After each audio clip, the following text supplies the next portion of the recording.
Hi everybody, gonna do a what am I wearing and why. So today I've got the Armoury's 3-pocket blouson on in blue and white cotton seersucker. I've got the Daywear holiday shirt, which is our one-piece collar shirt. I've got a pair of Pomela trousers in a very lightweight, light cream cotton.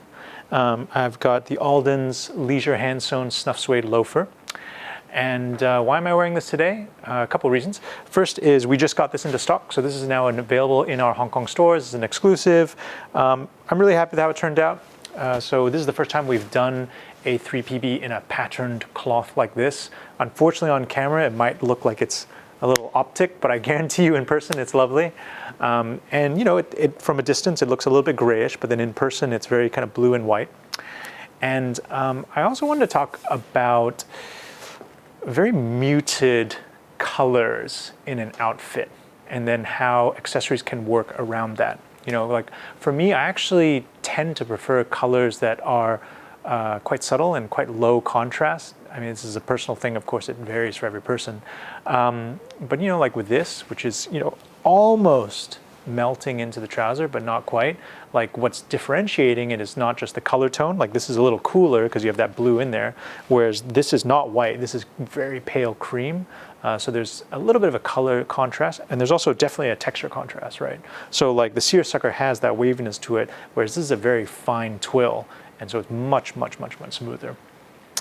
When you put these fairly low contrast colors together, what it means is that your accessories, if you start to mix in like strong, warm colored, saturated color accessories, they look really good, and they really like add this level of detail that is subtle, but once your eye catches it, it is very eye-catching. You know, so for me, it's things like my glasses actually are a slightly yellowish frame.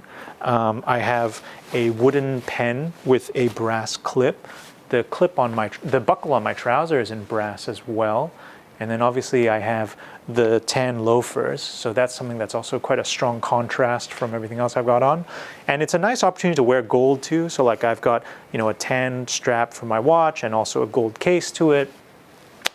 And yeah, like I think it's a nice way to let your accessories jump out a little bit and also to give your outfits a little more of a subtle personality.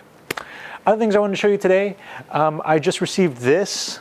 So this is an Ortis bag that I ordered many years ago. I think this is about 8 years old now. And it was sitting in my closet in New York, and I never had a chance to get it back. And luckily I had a colleague who was in the area, so I asked him to go and pick up a few things and ship them back to me. It feels like being reunited with an old friend.